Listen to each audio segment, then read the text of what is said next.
Salve, salve pessoal, tudo bem? Feliz aqui de ver vocês no episódio número 1 do Vintage Lab TV. A ideia é usar esse espaço aqui para dividir com vocês algumas experiências, algumas novidades, conteúdo que de forma recursiva aparece por aqui na minha timeline, aparece nos meus canais que eu acompanho de colegas no próprio YouTube, e a ideia é dividir com vocês um pouco dessas experiências, mostrar alguns equipamentos de bancada, trazer algumas novidades aí do mercado que o pessoal me conta e eu participo muitas vezes de workshop, de cursos, de shows, e tem umas coisas bem interessantes aí que eu acho que vale a pena dividir com vocês. Há um tempo atrás eu fiz o primeiro episódio piloto aqui com a gente, né, já há um tempo. O resultado foi legal, tecnicamente não estava tão bom, tentei melhorar um pouco, qualidade de vídeo, qualidade de áudio, tentar trazer um pouco mais de qualidade para vocês, né. Acho que a gente está conseguindo chegar lá. Agradeço bastante aí aos membros do canal, pessoal que está realmente participando aí dos grupos. O nosso grupo lá, ele tem uma comunidade no Facebook, no WhatsApp, onde a gente divide projetos experimentais, montagens que o pessoal faz, e está sendo bem bacana ali, está sendo um espaço bem divertido. Projetos, diagramas, circuitos, tem biblioteca que eu faço mais ou menos uma curadoria do conteúdo e distribuo para o pessoal. Tem uma lojinha lá de compra e vendas de coisas, não é tão movimentada quanto o grupo de montagens dentro dessa comunidade, mas é bacana. E também o legal é que o pessoal sugere pautas para os vídeos, né? O pessoal que torna-se membro aqui do canal, ele pode participar das pautas, né? Ajudar nas pautas. Vou dar um spoiler aqui do próximo conteúdo aí que vai ser sobre inversoras dos sistemas valvulados aí que vai aparecer para vocês, né? Como trabalhar com inversoras nos valvulados. Essa é a pauta que eu já estou preparando, logo sai vídeo por aí, ok? Chat, como é que tá aí? Legal. Celso Lima, valeu Celção, Rodrigo, Saulo, Romário. Faça a coisa certa também. Um pessoal legal aí. Bacana, obrigado por vocês estarem por aqui. E vamos dar uma olhada aí o que temos hoje. Basicamente hoje tenho um começo aqui, queria mostrar para vocês alguns workshops, alguns cursos, alguns conteúdos interessantes. Depois vamos falar de manutenção. Tem dois projetos bacanas aí na parte de manutenção na área de câmaras de eco, né? Sistemas de delay de fita, que apresentou um resultado bem legal, aí consegui fazer a restauração de forma bastante minuciosa. Vou dividir com vocês aqui fazendo algumas pausas, comentando algumas coisas.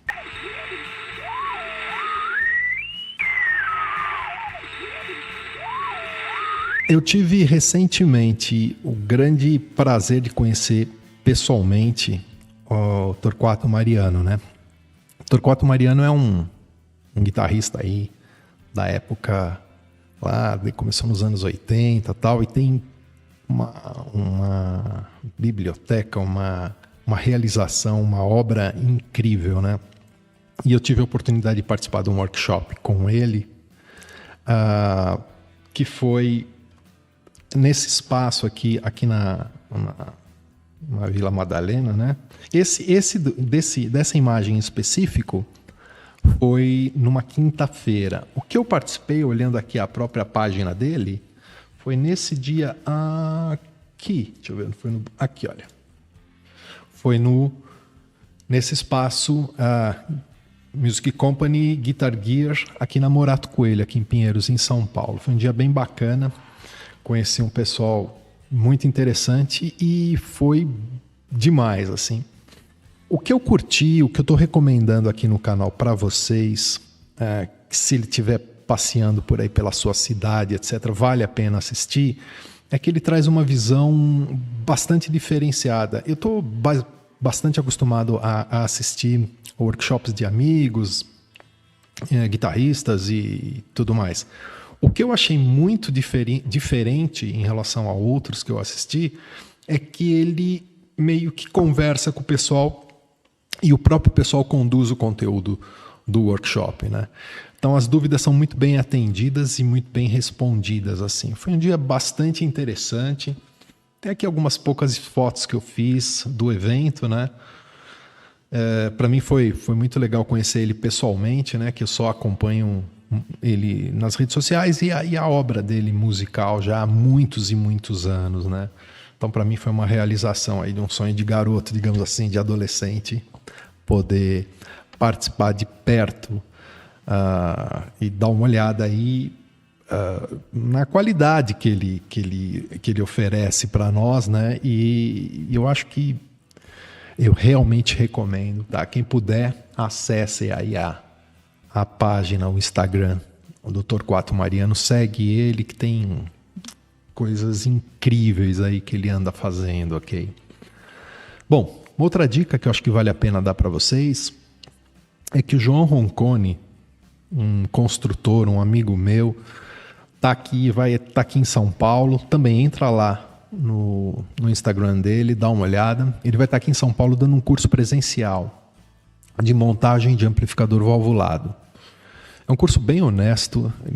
Você basicamente compra um kit, vai até um determinado lugar que o João aluga, tem toda a infraestrutura incrível, por sinal, e você monta junto com o João um amplificador.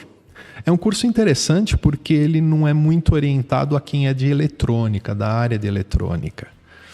Então, mesmo que você não tenha uma experiência muito grande, vale sim a pena pensar em fazer esse curso com ele aí, principalmente a galera que é um pouco mais curiosa e tudo mais.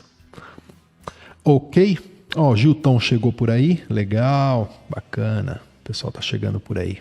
E é isso, em relação ao João, acho que vale bastante a pena quem tiver por perto aí, dá uma olhada. Quem puder fazer o curso, entre em contato direto com o João ali pelo próprio Insta dele, ele vai te mandar um direct e aí através daí vocês resolvem, tá? Realmente são itens que não é muito merchandising que eu estou fazendo aqui, é coisas que eu realmente acredito e estou dividindo com vocês porque a experiência para mim foi legal. Eu participo, de vez em quando eu vou, quando o João dá os cursos, se der, eu dou uma passada lá para ver os alunos dele, para ver o curso, para prestigiar mesmo, né? E acabo dando uma palhinha lá, dando umas aulas meio maluca dentro da solicitação do pessoal, né? Mas é bem legal, um negócio bem honesto. É muito parecido com o modelo que está sendo feito na gringa já há uns anos, né? Desses workshops de hands-on que eles chamam, né? De você colocar a mão na massa. Com o tempo vem a tua parte técnica, né? Mas acho que esse primeiro contato, se é um contato prazeroso, de você já sentar com um grupo, construir alguma coisa e sair tocando, a tua especialidade ela acaba chegando com o tempo, né? Se é algo que te dá um primeiro resultado positivo no teu primeiro contato, a tendência é que, com o passar do tempo, você também tenha um pouco mais de facilidade em estudar assuntos que está dentro da tua área de interesse, né? Então, por isso que eu recomendo, né?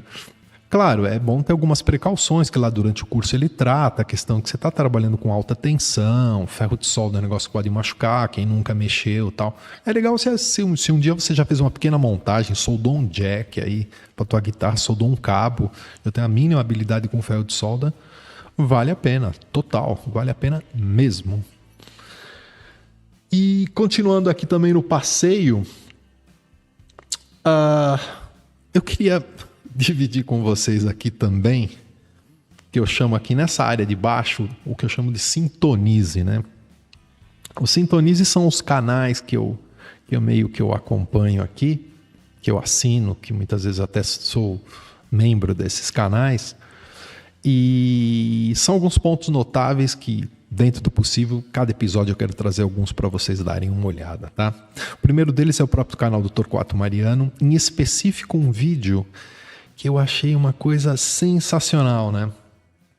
Que é ele fazendo aqui uma comparação de um equipamento da Boss, né, da Holland, que trouxe novamente uma versão atual de um equipamento que aparece muito aqui no Vintage Lab, né? Que eu faço as restaurações dos Roland RE 202, 201 e vários outros, né?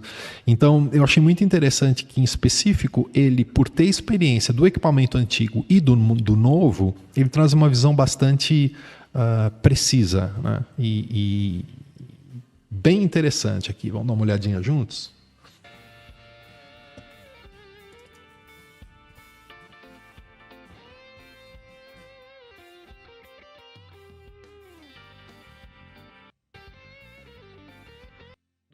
Da Boss e com todos os controles da Space Echo original da Roland.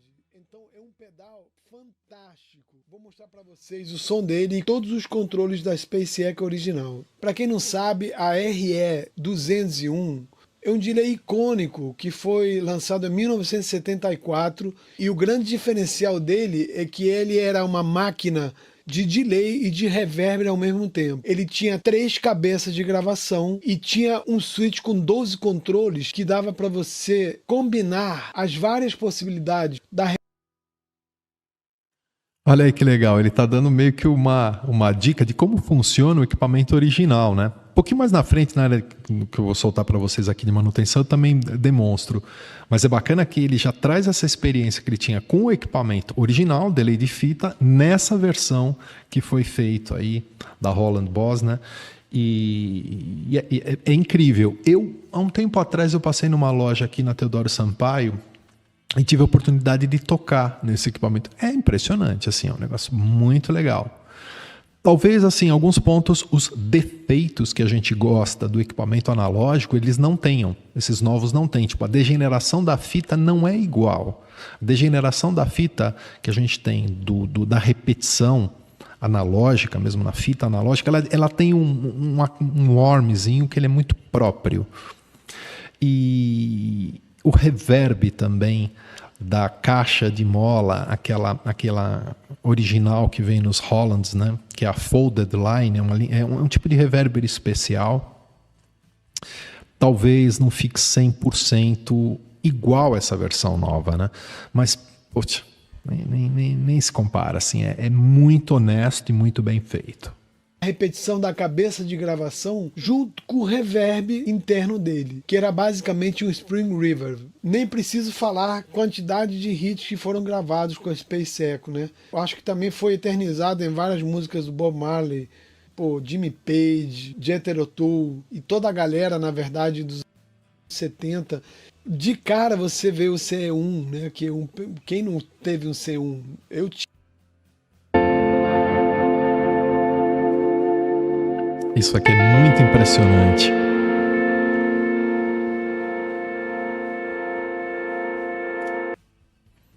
É muito parecido mesmo com o resultado que você tem quando você usa esse equipamento e compara com o analógico. Então, de qualquer forma, entrem lá no YouTube, eu vou deixar o vídeo aqui, eu vou deixar o link aqui embaixo na descrição. E se inscrevam no canal do Torquato Mariano, que tem coisas muito legais mesmo, tá? Bom, o segundo canal que eu queria dividir com vocês é do Guilherme Spilak. Ele está fazendo uns reviews muito bons mesmo, ao ponto de grande parte do aprendizado que muitas vezes eu tenho, óbvio que vem de canais da internet, né? A gente acaba, do YouTube especificamente, canais tão legais como o dele, que acaba trazendo mais informações no nosso dia a dia, né? O que eu acho interessante da visão do canal dele é que ele não só faz review de coisas interessantes e diferenciadas, mas são reviews de equipamentos que ele usa efetivamente nas gravações, nos trabalhos dele, né? Então isso é bem bacana. E o que eu gostei desse vídeo, na parte de guitarra especificamente, é a maneira como ele brinca com essa fusão das pentatônicas maiores e menores. Claro, a gente nunca sabe tudo na área de qualquer área, na área de música, na área de eletrônica, na área de entretenimento. Sempre a gente tem algo novo a aprender. Mas ele trouxe essa visão que eu nunca tinha parado para pensar. Eu achei muito legal. Então é um vídeo didaticamente para a área de aprendizado de guitarra, de música, que eu achei incrível. Eu também sou membro do canal dele, e inscrito e tudo mais. E eu aconselho também que vocês dêem uma passada lá, quem curte esse tipo de conteúdo. É muito honesto o que ele faz, muito honesto mesmo. Então você tem lá a sua fundamental, vou tocar um Lá solto aqui, e quando eu pego a nota Dó, que é a terça menor, eu vou dar uma empurradinha querendo buscar o Dó sustenido. É quase como se criasse uma terça no meio do caminho. Tem um papo que fala inclusive a respeito da diferença da sonoridade, da escala natural, que é a escala que o pessoal que começou a ter esse tipo de expressão usava e pensava, versus o sistema temperado, que é um sistema europeu. Independente disso que ele comenta, o que eu achei interessante dessa aula em específico é esse clima que ele passa nessa aula em específico, da sonoridade daquele estilo de tocar de Telecaster, entre aspas, que usava aquele sistema chamado B-Bender, né? Aqueles bends que dava especificamente na nota Si. Então essa brincadeira que ele faz, no melhor sentido da palavra, o termo brincadeira, de misturar pentatônica maior e menor, dá uma sonoridade bluesy, meio bluegrass, assim, bem bacana mesmo. Então, agradeço ao Guilherme pelo vídeo que ele fez, por ter compartilhado esse tipo de conhecimento. E aconselho vocês aqui que estão passeando pelo canal, aqui pelo Vintage Lab, também dá uma passada lá, né? Se inscreve lá no canal dele, pessoal que curte, e conheçam que vale muito a pena. Ok? Muito bem. Neste dia que eu fui nesse workshop, que eu fiz as fotos lá com o Torquato até, né? Fui lá dar uma tietada. Só um detalhezinho, olha isso aqui, ó.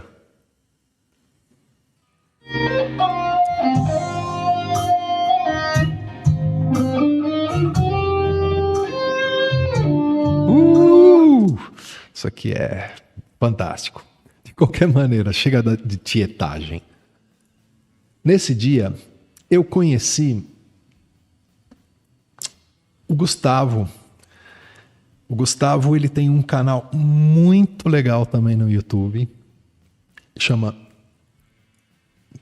Canal do Scaranello. Canal do Scaranello. Conheci o Gustavo pessoalmente, não conhecia ele no YouTube. Eu conheci ele pessoalmente nesse dia que eu fui lá nesse evento, no workshop. E foi uma sensação meio estranha que eu olhei pra cara dele e falei o seguinte: pô, te conheço de algum lugar.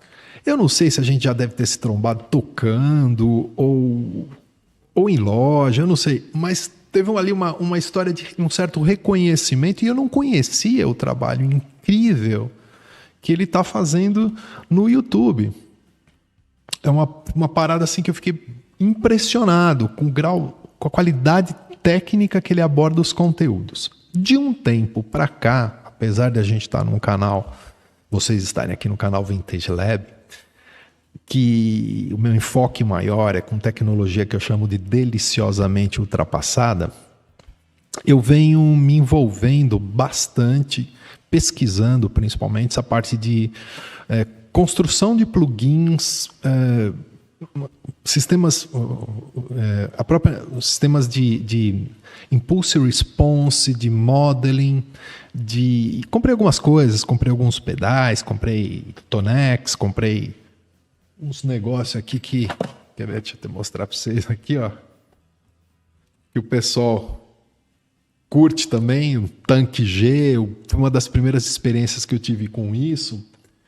E eu achei muito interessante a forma como ele trouxe nessa aula, nesse vídeo sobre Impulse Response, o olhar que ele teve era uma coisa que eu já vinha desconfiado e há um tempo atrás até postei aqui no meu espaço ali no Instagram, na minha conta do Instagram, que o Impulse Response é um filtro. É basicamente um filtro. E um filtro que diferencia-se por ter um alto-falante, um microfone e uma caixa ressonante, né? Então, é o último, digamos, a última camada de comunicação da produção do som com quem está ouvindo. É o final da cadeia, né? No radioamadorismo seria a antena. Nessa área de áudio de guitarra e amp, seria essa combinação, esse casal alto-falante e transformador de saída, que dá uma certa sonoridade, uma assinatura típica de um equipamento associado ao gabinete, né?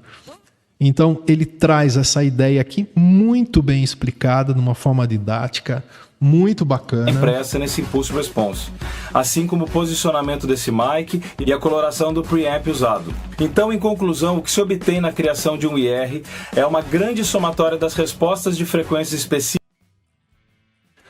Olha isso, ó. Tem até um vídeo aqui no nosso canal que eu faço o levantamento da curva de alguns alto-falantes de um fabricante nacional e mostro, ploto gráfico da resposta dele em curva de impedância.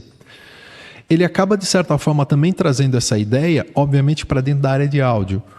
E nesse vídeo ele demonstra esse conceito de uma maneira muito interessante, dá umas dicas de você experimentar, de você construir os seus próprios Impulse Response. Tem um vídeo dele muito bacana que você reequaliza um Impulse Response.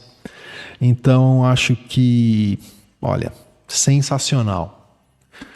Portanto, recomendo o canal do Gustavo Scaranello, um cara que eu tive, como comentei, o prazer de ter conhecido pessoalmente, antes de conhecer ele virtualmente, que é meio que incomum isso, né, no mundo que a gente vive hoje. E olha, Gustavo, meus parabéns, cara. Pô, que surpresa agradável. Vamos ver se a gente arma alguma coisa aí daquilo que nós conversamos, de talvez fazer um workshop de equipamentos, um workshop de eletrônica para quem não é eletrônico. Talvez possam pintar coisas boas e talvez algumas parcerias aí a gente possa tentar desenvolver num futuro próximo. Mas eu queria deixar para a galera aqui do canal, acompanhem esse cara aqui, porra, é fantástico, fantástico mesmo, tá? E para finalizar a área de sintonize aqui, El Clave de Retro. Enclave de Retro. É um canal que trata exclusivamente sobre equipamentos valvulados, válvulas e eletrônica para valvulados. É um canal muito legal mesmo. Um dos vídeos me chamou a atenção que ele constrói de uma maneira, utilizando uma interface de vídeo, interface de áudio convencional, ele constrói literalmente um analisador de espectro. E é uma coisa que qualquer um que tem um computador e uma interface digital pode fazer, para analisar curva de transformadores, curva de alto-falantes, de caixa, de uma forma bastante profissional. Basicamente é uma interface, alguns detalhes que ele faz ali com os jacks, na maneira que ele liga os jacks aqui. E um outro aspecto é a questão dos softwares. Ele indica e aponta os softwares para poder instalar no próprio PC e simular, não só simular, mas realmente levantar a curva de impedância de transformadores de áudio, de alto-falantes, de microfones. Eu achei muito bacana mesmo. Então fica aqui também essa dica, tá? Desse canal, que eu acho que vale a pena seguir. Esse canal também, eu sou membro, sou apoiador, e o valor que a gente paga por mês muitas vezes é tão pequeno e acaba mantendo, pelo menos, não do ponto de vista financeiro, porque eu até peço para vocês aí tornarem-se membros do canal, não é nem tanto pela grana. A grana é do que vocês pagam. A gente, que é quem gera o conteúdo, fica com 70%. 30% já vai para o YouTube do que vocês pagam. Eu optei aqui no meu canal a abrir essa área de apoiadores ao menor valor possível do YouTube, que eu acho que é R$ 2,99, é uma coisa assim. O legal quando eu vejo a galera tornando-se apoiador é que dá vontade de continuar gerando conteúdo, trazendo conteúdo para vocês. Então, todos esses que eu mostro normalmente para vocês, aqui na área do Sintonize, são canais que particularmente eu me torno membro para apoiar de uma maneira ou de outra o trabalho que o pessoal faz, né? Ok? Como é que tá aí o chat? Deixa eu ver. Olha que legal, Carlos Adolfo chegou por aí, Saulo Moreira, Renan, grande Renan. Ah, legal que vocês estão por aí. Bacaníssima, bacaníssima. É isso, nessa parte de conteúdo, de notícias e algumas novidades, é isso que eu queria passar para vocês, né? Eu queria também agora discutir um pouquinho com vocês, ou melhor, exibir para vocês algumas manutenções de 2 equipamentos que eu fiz recentemente, 2 câmeras de eco. Então, são vídeos razoavelmente curtos, acho que dá pra gente acompanhar por aqui. E vamos dar uma olhada? Acho que vale a pena, acho que vocês vão curtir.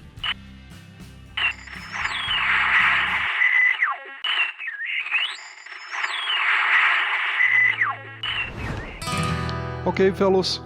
Hoje na bancada, uma câmara de eco de um fabricante japonês chamado Tokyo Sound, cuja marca assina como Gaia-Tone. Se trata de uma câmara de eco bastante diferente do convencional. Em primeiro lugar, que ela é muito compacta, é um equipamento transistorizado, contém 2 canais de entrada, controles de grave e agudo, saída do sinal processado e os controles do efeito de eco, velocidade, repetição e volume do eco, uma chave e um foot switch para você acionar e desacionar o controle de eco e a chave de liga e desliga, e um VU para você monitorar o sinal de entrada. A gente está acostumado a ver aqui alguns equipamentos, principalmente com delay de fita, esse tipo de coisa aqui na bancada que chega para eu restaurar, né? Esse é um pouco diferente do que vocês já devem ter visto aqui no canal. No Brasil tem muito poucos dessas unidades. São equipamentos relativamente baratos. Várias bandas que a gente curte, várias gravações já foram feitas com esse equipamento. Portanto, o sinal é bastante icônico. É muito facilmente reconhecido o tipo de efeito. Tem algumas características técnicas não convencionais, de forma que acho que é um item muito interessante para apresentar para vocês. Primeira coisa que vocês devem estar notando é esse espaço, essa janela. O pessoal mais novo aqui do canal, que acompanha o canal, talvez não conheça, mas houve uma época que se usava esses cassetes aqui, ó, com áudio. Não é fita cassete isso aqui, no Brasil é chamado de cartucho, ok? Tecnicamente, eles são chamados de 8-track, 8 pistas. Nessas pistas desses tapes, nesses cassetes, já tem o próprio rolo opressor, que está aqui, o pinch roller, e a fita aqui dentro em looping. Nesse caso aqui ele já tem um looping. E era feito através de um sistema mecânico muito interessante que te permitia você gravar simultaneamente na mesma mídia até 4 músicas, sendo que elas eram reproduzidas em loop e você podia trocar entre essas 4 músicas durante a programação. Porém, a Tokyo Sound, fabricante desse produto, usou nessa janela aqui a possibilidade de se utilizar isso aqui como mídia. Eu recebi para fazer a troca do original, da mídia original, que é esse cartucho, 2 unidades da Ampex novas, porém, infelizmente, por uma questão de padrão de mercado da época, pequenas diferenças no form factor do produto japonês não é compatível 100% com o produto americano. Então eu tive que fazer meio que um Frankenstein, comprometer um desses cassetes aqui, um desses cartuchos novos e colocar aqui dentro. A gente conseguiu adaptar porque a questão é que o espaço plástico não permitia que eu encaixasse no lugar correto. Uma vez encaixado isso aqui, o motor já começa a funcionar aqui dentro e a câmara de eco está pronta. Os controles de velocidade, repetição e eco já começam a atuar, ok? Um equipamento muito interessante, chegou aqui num estado bom até, mas totalmente desalinhado. Então praticamente não era uma câmara de eco. Era um excelente pré, porque fora o recurso de ser uma excelente câmara de eco, o pré desse equipamento é muito legal mesmo. É um pré tradicional, transistorizado, mas bastante atuante os controles de grave e agudo, do tipo back sandal, então permite aí um certo ganho e atenuação nos graves e agudos. E com isso, independente se está ou não funcionando o sistema de eco, já o sistema de pré dele é muito legal mesmo.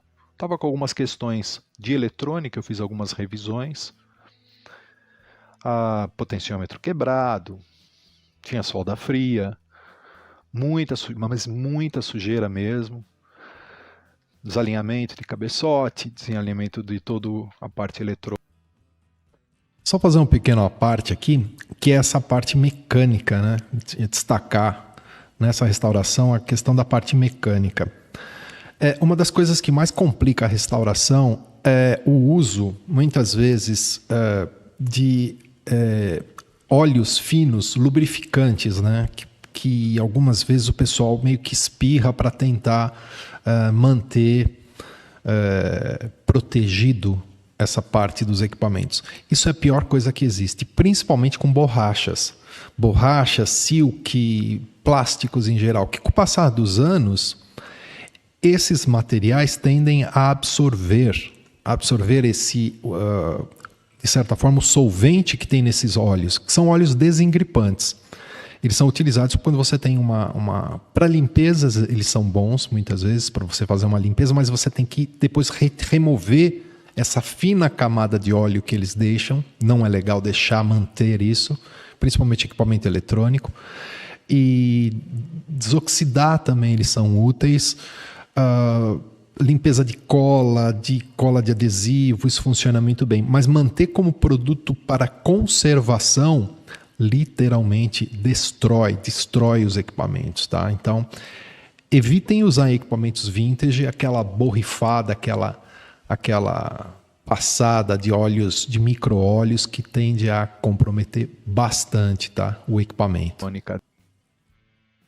Equipamento de som mesmo, né? Que a gente trabalha nas características do sistema de gravação para poder, muitas vezes, superar até ao que o equipamento foi proposto quando foi produzido pelo fabricante. Na bancada aqui a gente consegue superar em algumas vezes, tá? Superar um pouquinho mais as expectativas técnicas do equipamento e fica realmente como um produto de efeito muito, muito versátil. Estou com um pequeno amplificador aqui ao lado, vou colocar o microfone ali para vocês ouvirem algumas características, ok?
É isso, rapaziada. Espero que vocês tenham se divertido. Essa foi a estação Papo Uniforme 2, Sierra Romeo Zulu. Meu nome é Silvio Pinheiro. Deixa o like, comenta aí. O que você achou desse vídeo? Forte abraço a todos. Valeu. 73. É isso. Normalmente, esses equipamentos, quando chegam aqui, eles chegam, sim, a grande maioria, em um bom estado de conservação. Mas o que mais pega é a parte da mecânica. Isso é o que consome um tempo de bancada gigantesco. Eletrônica razoavelmente simples, não é nada muito sofisticado, não. Mas a mecânica, restaurar, limpar, tentar pelo menos recuperar os componentes originais, que não tem, tá? Não é uma coisa que você pega como um equipamento novo, que você tem peças de reposição e tal. Então, já começa aqui do lado de cá uma pesquisa antes do equipamento chegar, aonde eu vou encontrar fornecedor de insumo. Normalmente é importado e não é esses sites chineses e tal, não é por aí, né? Que a gente não encontra. Você vai encontrar com um cara que tem lá, sei lá, os últimos que eu comprei da Finlândia.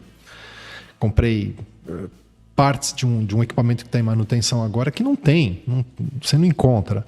Então você bate um papo com a pessoa, manda e-mail, fica uma troca gigante de e-mail, aí o cara vai vender, aí você fala que está no Brasil, a gente já tem uma fama esquisita, paga antes, mas sei lá.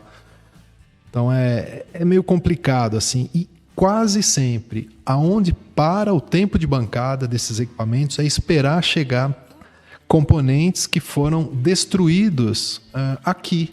Mas não é que foi destruído assim de uso, não é que os componentes quebram, não. Foi intervenções de outros colegas, muitas vezes que não estão acostumados com esse tipo de equipamento, ou o próprio dono leu em algum lugar, ouviu em algum lugar que borrifar tal produto, que fazer tal coisa melhora, tal. Não é bem por aí não, tá? Para e pensa, quando chega na tua casa, ou chegava na tua casa, ou quando chega um equipamento novo, ele vem lambuzado de óleo?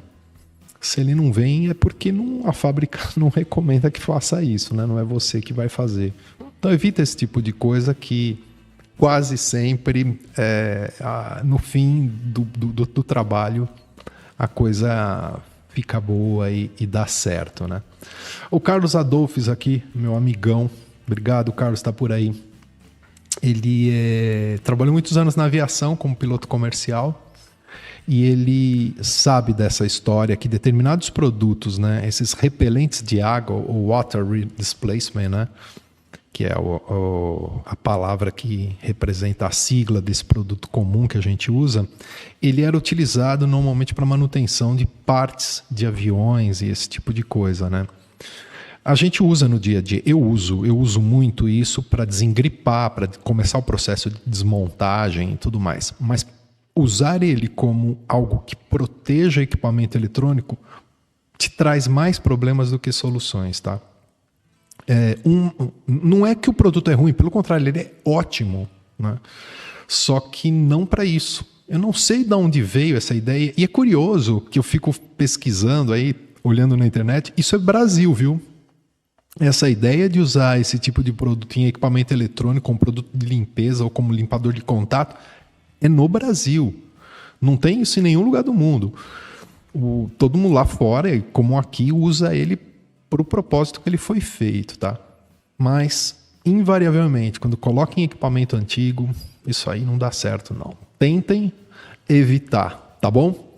Tem mais um equipamento aí, que também foi feita a manutenção. Queria dar uma passadinha aí com vocês, dar uma olhada. Vamos ver o que tem de bom?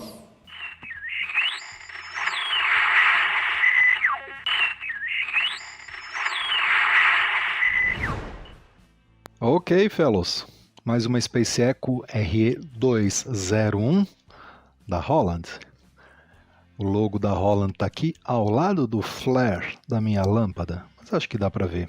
Vou colocar um card aqui, ou melhor, aqui, para vocês verem outras restaurações que foram feitas com esse mesmo modelo de equipamento aqui no canal. Aqui no canal já está, essa aqui já é, acho que é a oitava. Eu já fiz mais ou menos foram 8 ou 9 RE 201 que apareceu aqui, que já passou pela bancada, mas eu acho que é o quarto vídeo do canal desse tipo de equipamento, tá? Meio que sem querer, eu acabei me especializando nesse tipo de equipamento. Encontrar o fabricante, encontrar fornecedor, a parte de eletrônica, a forma como ele funciona, e acabou linkando com o começo do nosso bate-papo hoje com o vídeo do Torquato Mariano, fazendo um review de um equipamento moderno que representa esse equipamento, tá? Nesse vídeo tem algumas características. Esse equipamento chegou com um problema bastante grande de oxidação no deck em cima. Consegui remover o máximo que teve de oxidação. Eu ia fazer a pintura original, mas não encontrei a cor certa. Optei em fazer a pintura na parte de cima usando a cor preta como um modelo específico que a Roland já lançou. Então, óbvio, como é um equipamento restaurado, quem for comprar esse equipamento vai saber que ele passou por restauração e tal, mas ficou bem bacana aí, vocês vão ver. Então dá uma acompanhada aí que acho que vocês vão curtir. Para os que estão chegando agora, se trata de um sistema de eco por fita analógica. Um pouco diferente dos delays que a gente conhece, utilizando ou componentes analógicos tradicionais, ou circuitos integrados, ou mesmo software. Esses antigos equipamentos basicamente usavam uma fita de áudio, onde o sinal era gravado nessa fita de áudio e depois somado um eco ao sinal original. Chegou aqui para uma bela revisão, o equipamento está em boas condições, alguns amassamentos, alguns desgastes de painel, algumas pequenas falhas que já vou mostrar para vocês aqui na área do tecido dele, mas está aí. Todos os knobs perfeitos, pelo menos originais. Sistema de VU, o VU parece que está funcionando, peak level também, chave seletora. Essa aqui é meio chata quando dá problema, mas está em boas condições. Vamos ligar ela aqui e ver inicialmente funcionando. O que temos aí? Muito bem. Faltando um pedacinho aqui, outro ali. Isso aqui não interfere, né, ao funcionamento desse equipamento, nem a beleza deles, né? O deck realmente está um pouco comprometido. Vamos tirar essa tampa aqui e ver o deck como está. Só que está um pouquinho difícil por causa do ângulo do celular. Olha aqui, ó. Tá ok. Faltando um pedacinho aqui. Tá muito boa a qualidade da madeira. É incomum chegar nesse estado, viu, por aqui. Realmente está perfeito. Quem judiou um pouco, quem apanhou um pouco aqui na vida foi esse deck. Esse deck apanhou bastante. É isso que eu queria comentar com vocês aqui, né? Realmente chegou bastante complicado. Tá muito boa a qualidade Isso não da madeira. Foi é incomum necessariamente de aplicar determinadas substâncias que nesse oxidou. Estado, viu, por aqui. Realmente tá... Eu acho, tá? Uma intuição minha, uma impressão, que esse equipamento ficou muito tempo em alguma região litorânea.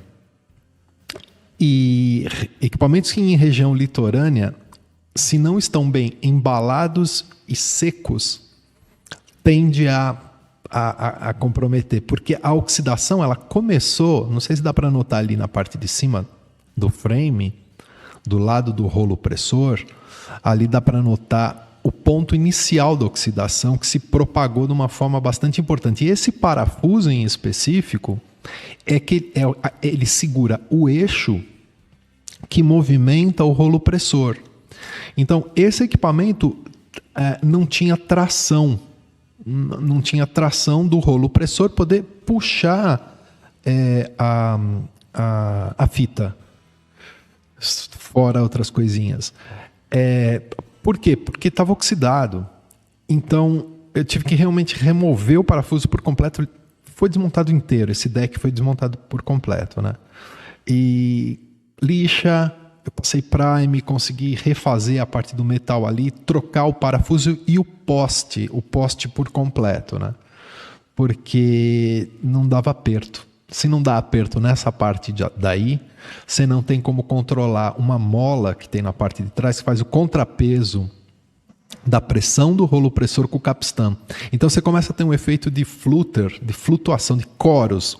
A câmara de eco produz um chorus estranho. Não que seja feio.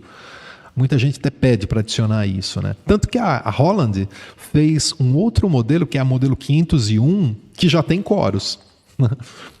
Mas é um chorus eletrônico, né? Então, sonoramente não fica feio. É bem própria até a assinatura desse tipo de equipamento. Porém, em específico, esse não estava legal, não. Então, essa oxidação foi meio complicada. A única coisa que, para mim, me deixa assim uma sensação de, digamos que o dever cumprido a 99,5% é que eu não encontrei a tinta exata, porque eu queria deixar da mesma cor. Aí eu utilizei tinta epóxi bicomponente preta para fazer a parte de cima do deck. Ficou bem bonito, mas esse 0,5% aí me deixa frustrado. Vou ver se eu consigo um fornecedor aí de pintura, principalmente especializado, né? Eu consegui alguns que faziam um processo de pintura, mas e funilaria, então o cuidado não é tão grande. Alguém que eu possa trabalhar junto aí para fazer essa parte de acabamento do jeito que eu gosto. Ou então daqui a pouco eu estou pintando os negócios aqui, quando já começa tudo, gasta uma fortuna aí com tinta, compressor e tudo mais. Eu tenho meus compressores, mas é de aerógrafo, né?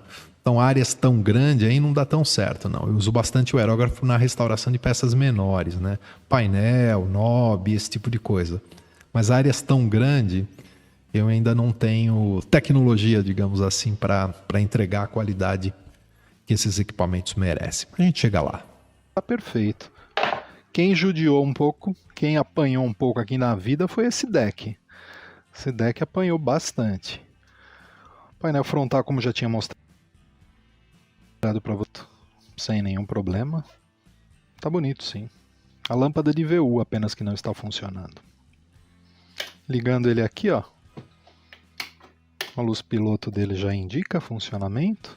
Dá para ouvir o barulho do solenoide puxando o rolo pressor em cima do capstan.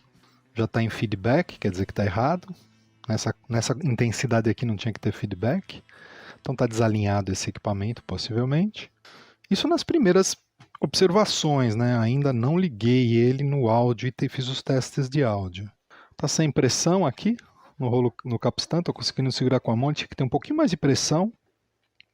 Está bem fraquinho. Possivelmente o drive do motor está comprometido.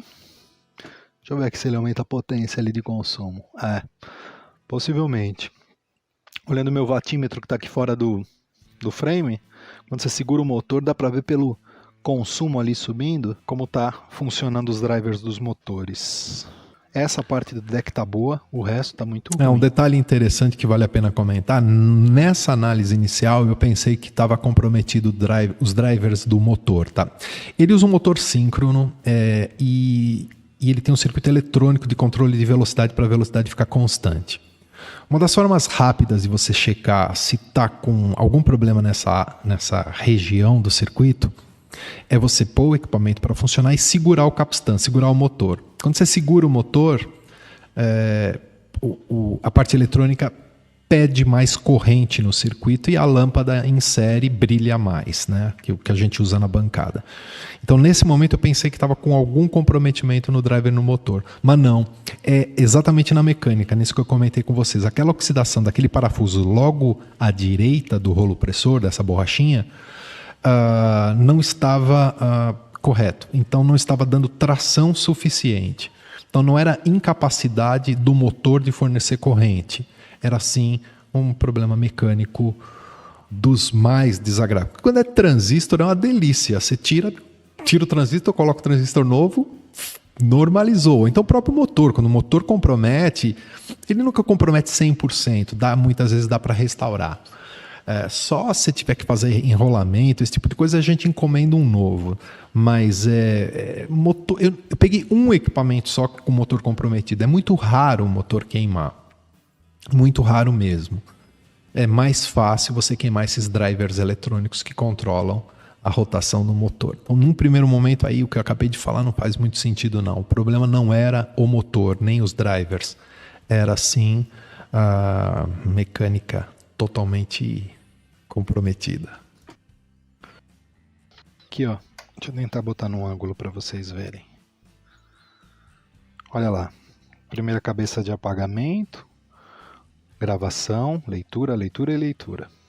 3 leituras, uma de gravação e uma de apagamento. umas falhas severas, umas oxidações severas no deck. Aqui tá bem horrível. Cosmética, né? Cosmética comprometida e também funcionamento. Vamos dar uma olhada aqui? Tirar... Faltando parafuso, hein? Isso aqui esquece, não encontra. Eu encontrei uma vez um semelhante que era utilizado em lustres.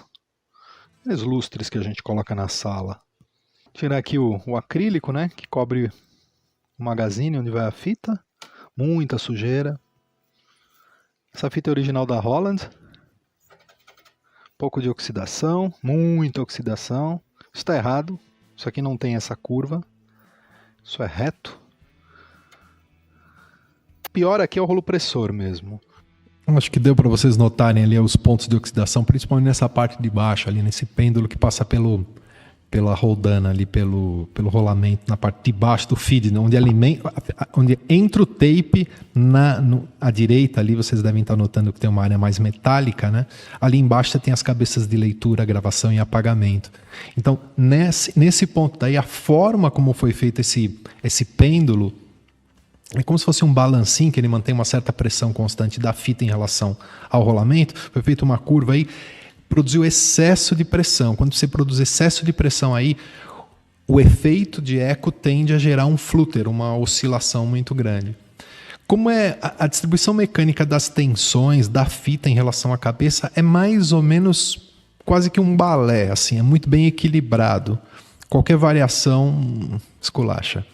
Então, não sei, alguém deu essas torcidas aí para tentar aumentar a pressão, mas não é dessa forma não. Quando vocês baixam o manual de serviço desse equipamento, vocês vão notar que tem uma determinada pressão em Newton que você aplica aí e no rolo pressor, tá? Não é muito no olhar, não. Ele tem um valor meio que correto para isso poder funcionar direitinho, tá bom? Que está exercendo sobre o capstan, né? Talvez eu consiga alinhar, preciso dar uma checada nisso. Se não é o drive do motor ou apenas alinhamento. Que mais? Infelizmente perdeu as inscrições aqui. Parafuso oxidado. Muita sujeira. Mas promete, tem potencial. Parte de trás aqui, ó. Tá bem ruim. Possivelmente ali o potenciômetro da reverb foi colocado no talo para deixar a reverb bem, aspas, forte. Isso acaba com o timbre, né? Porque fica aquela coisa meio embolada. Vamos ver se está no extremo aqui. Aqui ó, batendo aqui ó, já está no extremo. Tinha colocado no extremo. Como eu falei, está bem desalinhado, tá? É uma dica para vocês que têm esse equipamento, não sei se vocês sabem, né? Primeira dica, leia o manual de usuário. Lá tem uma série de informações importantes, desde como você colocar a fita, como lubrificar e tudo mais, para o manual de usuário que acompanha o equipamento. E também no próprio manual de usuário mostra que tem esse trim pot, logo na saída do cabo de força. Lá você controla o dry wet da reverb, do tanque de reverb que tem dentro desse equipamento, tá? Então, você sentir que o equipamento está muito instalado, que a reverb está muito instalada, é porque em algum momento alguém foi lá e deixou no talo isso. Não é legal. O ajuste ideal aí é que você tenha a reverb não em volume maior que o som original do instrumento, né? Então, no máximo, igual, né? Maior, para dar esse efeito de shine, aí não sei se vai ficar tão legal não, tá? Dá uma diminuída aí, ou se estiver muito fraco, dá uma aumentada aí, esse trimpote que tem aí atrás, tá? Tenha cuidado aí, se chegar no limite não força, porque senão você estoura o eixo do potenciômetro, porque isso é um potenciômetro com cortes, fazendo o papel de um trimpote, mas é um potenciômetro mesmo, tá? Convencional. Então não força a chegar no limite máximo ou mínimo, mas por aí vocês podem fazer esse pequeno tweak aí no equipamento que vocês têm, o resultado fica bom, vale a pena, tá bom? Série nela. Tá bonitão, sim. Os pés aqui foram usados alguns pés diferentes, aqui é ruim porque risca todo, como não tem a borracha mais, né? Ele risca por completo a mesa por onde vai. A grade aqui, que fica sob o motor, tá um pouco amarelada. Aqui tá faltando um suporte para fazer o cabo enrolar, né? Aqui tá faltando uma tampa. que você tem uma tampinha que fecha isso. Vocês já devem ter visto em outros modelos, ela vai instalada por dentro. Isso já indica que o equipamento foi aberto, né? E é natural que um equipamento dessa época tenha passado por manutenção, aí, né? Porque é bem comum esse tipo de procedimento. Vamos olhar o bichinho por dentro? Segura aí. Tá lá, a barriga da besta sendo exibida. Tem um adesivo interessante aqui, Projeto Babum. Parece que é uma banda. Consultei aqui no Facebook, parece que é uma banda. Ah, na parte eletrônica bem original. Realmente foi trocado alguns. Deixa eu ver. Este e este. Me parece que foram. Não, ou foi apenas a porca ou o jack inteiro, mas se foi feita alguma troca, está muito bem feita. Realmente a eletrônica está original, alguns trimpotes ali não estão na posição onde deveriam estar. Isso é o que está indicando o equipamento fora do funcionamento correto. Os transistores de drive não apresentam nenhum aquecimento, drive do motor. Um detalhe que eu queria comentar com vocês é o seguinte. Alguns equipamentos contêm uns trimpotes internos que eles vão controlar, na verdade, estender o limite dos controles que estão na frente do painel. Especificamente, esse abaixo, esse branquinho aqui, que ele está no centro do frame, logo acima de um conjunto de cabos, ele controla a intensidade da gravação do efeito na fita. Quando as fitas ficam velhas, o pessoal fica meio desesperado que o negócio já não grava e vai lá e tuxa isso no máximo. Tudo bem, talvez ali na hora funcione. O ideal, nesse equipamento, não precisa abrir, cara. Troca a fita. Faça a troca da fita. Compra a fita da Holland e coloca a fita nova. A grande maioria de equipamentos que eles são comprometidos, eles são comprometidos porque o motivo original era a fita não estar legal. Essa fita gasta, é comum, isso é feito para isso, para gastar. A fita gasta e em vez de o cara trocar a fita, ele vai e abre o equipamento e pensa que é um problema eletrônico. Quase sempre é a fita. É a fita que ela já perdeu a capacidade de gravar. Então, é uma fita comum que vocês podem... Tem até vídeo aqui no canal que eu ensino vocês a adicionarem fitas novas, tá?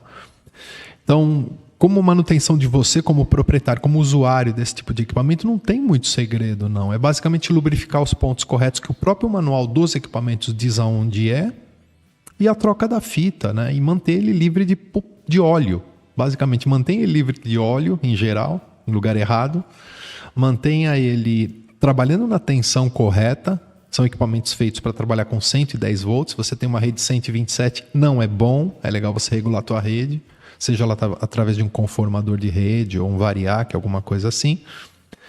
E evitem mexer nos trimpotes internos, porque os trimpotes internos, para a gente fazer o alinhamento, a gente parte de medidas de instrumentação que o fabricante recomenda. Ele pede para que a gente injete um sinal de uma determinada amplitude e meça em outra parte do circuito com o osciloscópio um determinado valor que ele sugere. É assim que é feito o alinhamento. O alinhamento não é feito de ouvido, porque quando você afina de ouvido, você compromete todo o resto do equipamento, da maneira como ele trabalha. Claro, se você tem uma experiência com eletrônica, é um equipamento teu, você é um experimentador, vai num caminho alternativo, tudo que eu estou falando aqui não vale. Abre, mexe mesmo e é isso aí. Mas se você não tem essa experiência nem esse apreço por eletrônica, evita abrir equipamentos e mexer em trimpote, que é o que a gente chama de palitar, né? Dar aquela palitada. O palitador vai lá e palita o equipamento inteiro, descalibra tudo. E aí é mais algumas horas de bancada para alinhar ele dentro das especificações de fábrica, tá bom? Então, evitem. Não apresenta nenhum aquecimento, parece realmente que está bastante original ou perto do original, não estou vendo nada muito que deponha. Os pontos de solda não foram interferidos ainda, está tudo original. O solenoide também está com a bobina original. O motor não dá para saber, normalmente a gente tem que desmontar para saber se ele está original. Transformador original. Não consegui... já foi feita uma troca de alguns capacitores aqui. Posição dos wirings está correto, como saía da Holland. Tá perfeito. Isso aqui é certo, é de fábrica. É desse jeito mesmo, a maneira que é passado os fios. Promete. Esse promete. Realmente promete. É um dos que apareceram aqui na bancada em melhor estado. Basicamente é alinhamento, revisão completa. Vamos ver o que a gente chega aí, tentar balancear. O tanque aqui é original, tá? Esse tanque é da Holland. Esse tanque aqui tem as características da Holland mesmo. Só esse adesivo que não é daqui, mas também vai ficar. Conversar com o dono, ver se fica ou tira. Eu aconselho deixar, porque faz parte da história do equipamento nesse país, né? Quando chegou aqui, talvez essa banda usou, não sei. De qualquer maneira, tá tudo belezinha. E apesar do cabo, realmente aqui tem uns pontos de solda que estão em época diferente. O cabo eu acho que não é da época não, viu? O cabo de força. Mas vou dar uma olhadinha. O tipo de conector ali também não é muito comum. A gente dá uma olhada. Mas, aparentemente, tudo certo. Ok, muito bem. Tá lá, finalizada. Dei um melhor acabamento aqui no material que reveste ela, uma boa limpeza, o painel foi todo limpo. Todos os potenciômetros foram revisados, os jacks, foi feito algumas trocas. E o deck, finalmente, foi recuperado, trazido das trevas. Deu um pouco de trabalho trabalhar nesse deck aqui, mas o resultado ficou bom. A aparência dela ficou bem bacana, tá bem bonitona. E prontinha para trazer diversão e alegria para o proprietário. Vamos dar uma olhada ali no deck, lá em cima, como tá? Bom, vocês devem se lembrar, mostrar as fotos aqui, de como ela chegou. Realmente estava muito oxidado. Esse equipamento foi submetido a um castigo incomum, realmente incomum. Demorou um pouco, o prazo de entrega acabou excedendo um pouco as expectativas, mas o resultado ficou bom. Optei em fazer aqui a pintura em epóxi em preto, um pouco diferente da cor original, exatamente para indicar a um futuro comprador alguma coisa que é um equipamento que foi revisado, né?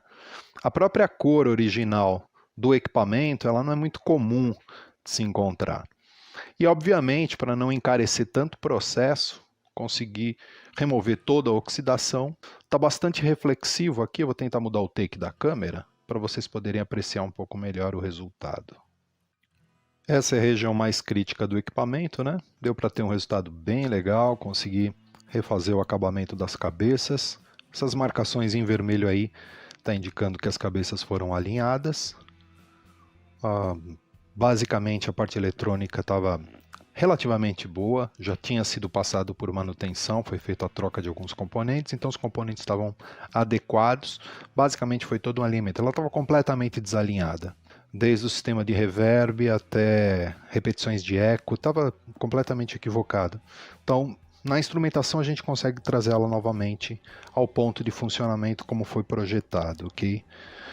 Esse equipamento é um caso de que o maior envolvimento dele aqui na bancada foi com a parte de oxidação. Isso é um problema, ok?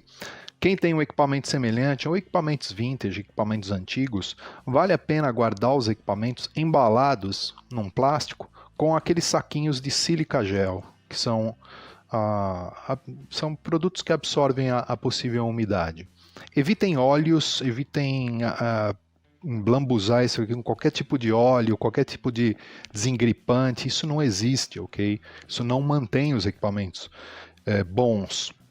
Isso muitas vezes compromete borracha, incha borracha, dissolve partes plásticas, acaba com pintura e tudo mais.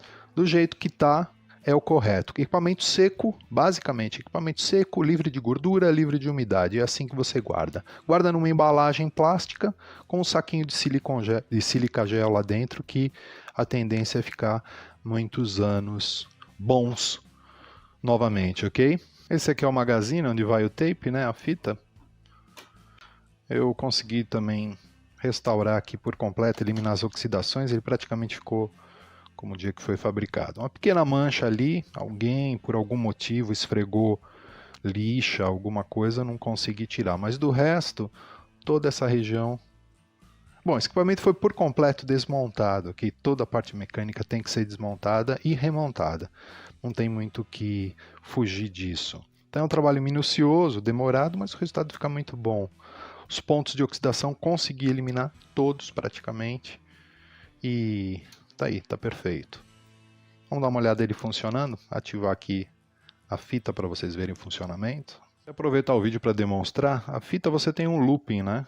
É um looping, é um pedaço de tape, aproximadamente 1,5 m, 2, isso aqui no modelo original, que você instala ela passando inicialmente por essa flange, depois por esse pressor, passa para a região dos cabeçotes, entra nesse controlador de tensão, isso aqui funciona como um tensionador, vai até o pitch roller.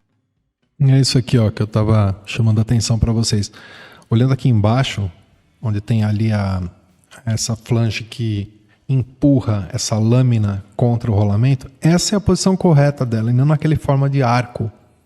Porque se deixar isso muito tensionado, que nem o comandante Carlos Adolfo falou aqui, ó, esmerilha a cabeça. É o que acontece. Se você deixa isso muito tensionado, com o passar do tempo, vai comendo, depende do tape que você usa, vai comendo a cabeça de gravação ou cabeça de leitura.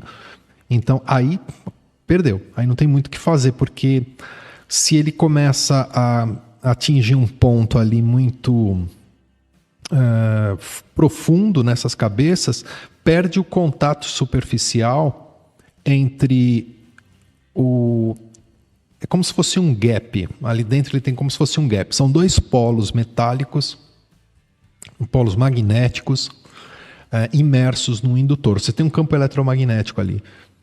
Se isso fica desnivelado, a fita ela não passa em contato com essa superfície. E aí, por mais que você tente subir intensidade de ganho de gravação ou leitura, a própria cabeça já não responde mais. Até dá para retificar, que é um negócio meio maluco, que tá um trabalhão, mas em alguns equipamentos você tenta primeiro, antes da troca, a retífica, que é basicamente lixar até seu braço cair de tanto cansaço, mas você vai tentar moldar na mão, ou então com alguma Dremel, com alguma micro-retífica, você vai tentar retificar isso de forma que volte a ser essa superfície polida. O metal usado nessas cabeças é um metal de altíssima dureza, porque ele não tem lubrificação, ela tem que correr pela superfície, ser lisa, né? Então, quando começa a criar esse lixamento por excesso de tensão, compromete e já era. Tá bom? Então, de novo, copia o que está no manual do usuário. Copia a foto, não inventa moda. Não precisa. O capstan passa por aqui. Basicamente, você encaixa aqui e liga. O próprio sistema se responsabiliza por acomodar a fita de forma correta. Uma vez acomodada, ela tem esse formato aqui, ó, parece uma cobrinha, uma sanfoninha, passa de forma correta nos pontos do equipamento e a partir daí, só alegria, ok? Aí você pode colocar a tampa de acrílico, isso aqui, muito cuidado, que evitem óleos, principalmente produtos de limpeza abrasiva, que senão estraga o equipamento, ok? Coloca por aqui, vem com os parafusos, aqui você trava do lado de cá não tem parafuso, e adiciona os parafusos para o transporte do equipamento, e já está funcionando, ok? Bom, algumas pessoas aqui do canal me perguntam como que esse equipamento funciona, né? Como é que você usa ele. Basicamente você adiciona a guitarra aqui nessa entrada, onde está escrito instrumento, onde tem uma chave para ligar e desligar o efeito de eco. Tem duas entradas de microfone, uma saída para PA, níveis de intensidade na saída do output, que pode ser alto, médio ou baixo, controle de foot switch para você ativar e desativar o eco. É interessante manter uma rede regulada, tá? Até uns 115 volts, esse equipamento é por volta de 115 volts, então cuidado em redes atuais. Ativou ele aqui, basicamente ele já está disponível. Essa chave vai te dar combinações de eco. Esse equipamento específico, diferente do modelo 101, ele tem uma câmara de eco aqui, um folded line, uma caixa de reverb. Falei eco não, uma câmara de reverb. Ele tem uma caixa, um tanque de reverb com uma mola única e alguns pontos de atraso. Com isso você consegue um resultado de efeito de reverb muito característico desse equipamento da época dele. ok? Quando essa chave rotativa aqui está para baixo, apontando aqui Reverb Only, o que quer dizer isso na prática? Que o efeito de eco não funciona. Só o efeito da reverb. Então aqui, ó, essa é a reverb dele, ó. Você pode até regular se ela vai ficar mais aguda ou mais grave. Esses controles de grave e agudo é apenas do efeito, ou de eco, ou da reverb, ok? Já nessa posição de cá, o que começa a valer? Começa a valer esses 3 botões de cá, onde está falando Repeat Rate, Intensity, Echo Volume. Basicamente a taxa de repetição, a intensidade e o efeito em específico de volume. Na posição 1 é a cabeça mais próxima da de gravação. Então você tem a cabeça de gravação bem perto da primeira cabeça de reprodução. Na prática, quando você adiciona o eco aqui, você vai ter um efeito curto de eco, observa.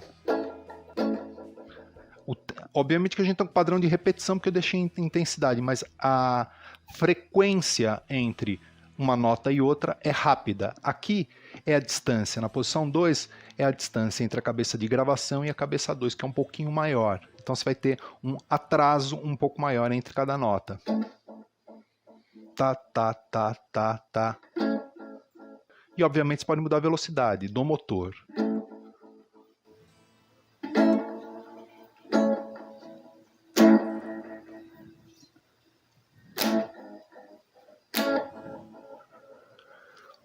E aqui a terceira cabeça. A distância é maior ainda. Tá, tá, tá, tá. E aqui a velocidade. O equipamento, quando está corretamente calibrado, o que deve acontecer? Na posição, nas cabeças, ou seja, no efeito de eco, ele deve, com esse controle aqui no máximo, ele deve começar a auto-oscilar a partir de mais ou menos 3 horas aqui, ó. Tá percebendo que ele entrou em auto-oscilação, ó? Esse padrão de repetição é infinito, né?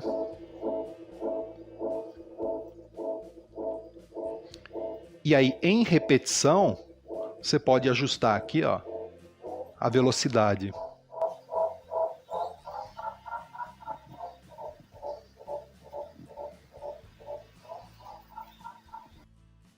Só fazer uma parte aqui, ó, pessoal, importante, é uma forma rápida de você identificar nos seus equipamentos que estão na tua casa, se especificamente a RE201 está funcionando direitinho, se a fita já não gastou, é exatamente colocar ela naquele ponto de oscilação onde a intensidade está em aproximadamente, tá bem, ó, ele auto-regenera. Aqui, ó, por volta de 3 horas. Se ela estiver perto de 3 horas e já começar a auto-regenerar, está no ponto correto, tá? Bom, a partir da posição 4, 5, 6, 7, 8, 9 até 11 são combinações. Uma cabeça, duas cabeças com reverb e assim sucessivamente. Olhando o manual você vai sacar o conjunto das combinações. Resumindo então, input, microfone ou instrumento, um pouco mais, a impedância é um pouco menor nesse de cá. Tem uma chavinha para você deixar o efeito com eco ou normal do instrumento. Os controles de equalização vão atuar no efeito, intensidade de reverb, repetição, intensidade do eco, volume do eco. 3 níveis de saída, high, medium, low e as chaves. E o VU, ok? E peak level, né? Ele indica se você tem um pico de sinal aqui. Como ele está alinhado, na guitarra não vai dar, mas se eu colocar na entrada de microfone e dar um toque forte, você vai ver o peak level apontando ali. Ele dá uma certa saturada. É até interessante o timbre resultante, que ele dá uma esquentada no som da guitarra. Porém, a tendência é ficar com o espectro um pouco mais restrito. Aquela ponta de agudo que você vai colocar aqui, por ter uma impedância um pouco menor, é mantida. Aqui ele acaba meio que tirando um pouquinho os extremos, o mais grave ou o mais agudo. O VU, mesma coisa, ele indica a intensidade do sinal. Em 0 aqui ele está no nível máximo, né? Acende o peak level quando estiver marcando 0 e abaixo de 0 o peak level apaga, acima ele fica bem forte. Tá notando quando eu bato aqui forte, quando bate no 0 ele acende, ó, vou ver se consigo mostrar. Aqui tá como deve a coisa. Volume no máximo, tocando no máximo, principalmente numa extrato aqui, ele deve bater ali no 0. No humbucker ele sobe um pouquinho mais, ó. Tem um pouco mais de saída, né? E é isso, ok? Parte interna também foi feita revisão, motor, deu sorte, eu estava bastante preocupado com esse equipamento aqui, que eu achava que o motor estava comprometido, eu tive que desmontar o motor por completo. E é chato de importar isso aí, demora. Mas tem, tá? Se vocês tiverem um equipamento desse aqui, eu tenho fornecedores para os clientes do Vintage Lab, que traz os equipamentos para cá, de todos os componentes originais, se necessário. Consegui um bom fornecedor, com preços ok, fora um pouco distante dos preços abusivos que a gente muitas vezes encontra pelo eBay. E eu estou conseguindo atender a demanda desses equipamentos aqui com qualidade, ok? Vou ficando por aqui, espero que vocês tenham se divertido. Essa foi a estação Papa Uniforme 2 Sierra Romeo Zulu. Meu nome é Silvio Pinheiro, 73, meus queridos. Muito obrigado. É isso, rapaziada. Obrigado aí, vocês terem retornado. Depois eu vou editar esses vídeos desses conteúdos de manutenção. Na verdade já está no canal, já está disponível no canal. Vou liberar ele para vocês e já vai aparecer como aberto ao público em geral. Quem puder, torne-se membro, apoiador do canal, deixa o like e ativa a notificação, que de vez em quando eu solto essas lives meio malucas aqui do Vintage Lab TV. Eu acho que vai virar padrão, tá? Porque eu acho muito gostoso poder me comunicar com vocês, a gente usar desse espaço aqui para poder trocar algumas ideias. Vou ficando por aqui. Muito obrigado a todos. Já já a gente vai retomar mais alguns conteúdos. Se inscreve, deixa teu like aí. E quem puder, torne-se membro. Valeu, rapaziada. 73 a todos. Obrigado. Forte abraço.